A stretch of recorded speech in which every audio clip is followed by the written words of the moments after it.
next, way more engaging. Yes. Joker game. Oh yeah. Joker game might be the one that is my favorite so far. Period piece, just for you, Yeah, Megan. Yeah, exactly. There it I'm is. super into this. It's like slightly before World War II era, and World War II era is like one of my favorite times in history, which probably makes me very boring, but like I just really like studying it. So I'm super stoked. It's Doesn't make you boring. It's a really interesting. It's a really interesting time in history. Yeah. I don't know. I saw someone on the internet that was like, "You're so predictable because you like World War II." Whatever. I think it's interesting. So maybe it's all the shooters I played as a child. But it's about spies. It is about which spies. is so cool and interesting and Spy school. spy school, but like not in a weird cheesy way. Like a jerk. They are such jerks. It's a cerebral suspense anime is how I describe it. It's Yeah. very cerebral. It's games and plots within plots within plots. Yeah. So we follow a guy who's not necessarily a spy. He's from the federal government. He was in the Sakuma? military. He was in the military school. Yeah. Yes. So government sent him over. It's like, hey, we need you guys to watch this project. Spies, monitor them, like report in, and you give them orders from us. Yeah. And they don't take too well to that.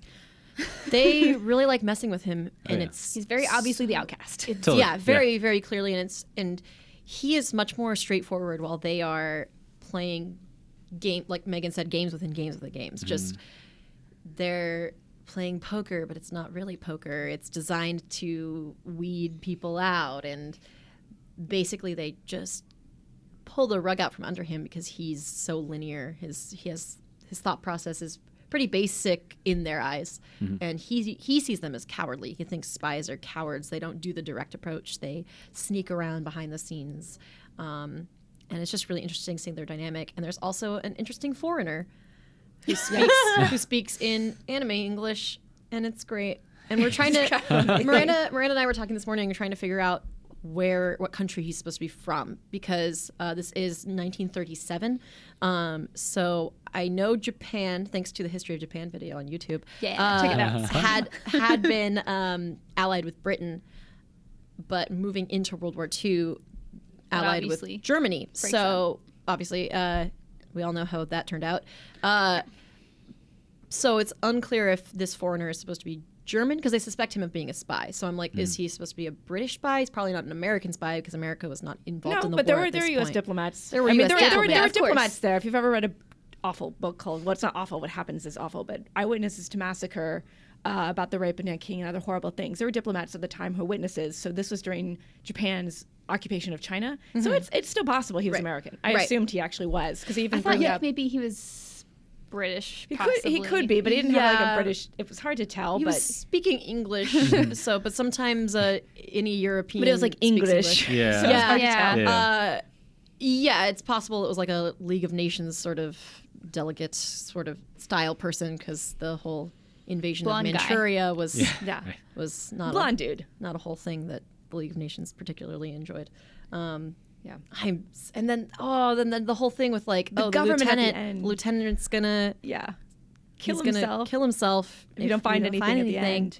Yeah, so they have to go raid this foreigner's foreigner's- house to see if he's a spy, because they suspect of him as being a spy. Like they call him like a Japanophile. Like he prays to the emperor's portrait. And It's so funny. They basically call him an otaku without the word otaku, because Right. it wasn't a thing yet. But he's just like really into Japan. yeah, they're like, this Japanophile. guy's really weird. You know, he's probably hiding something. And so essentially they set them up to fail. But the spies also kind of know that, so they set up, the lieutenant to fail Yeah. even harder if that's going to happen. But I kind of don't think they will, because, the show has to go on. Yeah. Yeah, and there was a moment I really liked, especially the thing that's cool about like period dramas or like anything that's set in a historical era that's not an alternate universe. This seems to be like, it's based in a little bit of here's what actually happened in 1937. Yeah, they have a disclaimer that it's based on fiction, based on fiction, blah, blah, blah. but But you it's- kind of get the feeling. It's not like an alternate universe. It's not like, oh, this is the track of the history where Japan wins. There's just this moment toward the middle of the episode where one of the spies is like, well, if Japan loses, and the main character, the military guy, is kind of like, if Japan loses, like he had never. Like, how could you say that? Yeah, he had never thought of that, and it creates this tension because we know Japan loses, and so I just thought that was interesting because he knowing that Japan is going to lose this war, spoilers, the tension that I feel for this patriot who it's not going to go well for him. He does everything for Japan, and that's not going to work. I don't know how far into the war they're going to get, but that's really interesting to me. Yeah. His whole worldview being shattered basically by the politics and the military, dynamic. Mike, what'd you think? I'm curious actually because the reason why they're in that spy organization is because they passed that superhuman like test to be in that group. And so far they've shown like very suave spy, James Bond type of like, demeanor. So I'd be curious to see what else they can do. But yeah, that Joker game they played. It's really mind. It's all about yeah, mind it's games. really that's intense. Like I wasn't sure how this game the show was gonna go, but seeing that unfold was. I love this Blew kind of my mind. suspense Yeah. thriller. Like I like the intellectualism behind it. Like who's the bad guy? They're constantly switching sides during the Joker game. Yeah. I love history. Fight me. And I don't think cool. it's boring Yeah. at all. Like I think it's History's awesome. awesome. Yeah. History's awesome. You just And gotta so- tell the right stories. Yeah, Yeah. it is. So looking forward to seeing how this unfolds. Yeah, Yeah. and also just to hit on your point, Mike, like these guys had to like swim in freezing waters to pass this test and be in this school, and they were narrowed down from like a bigger pool of students.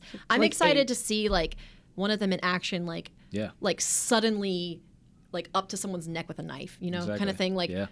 I want to see that because now they're very calm and cool and playing it cool, and they Yeah. kind of roll out in their suits and they're gonna get dinner, and I can't wait to see one of them just snap into fight mode. Assault assassin Yes. It's so cool. It's gonna be great.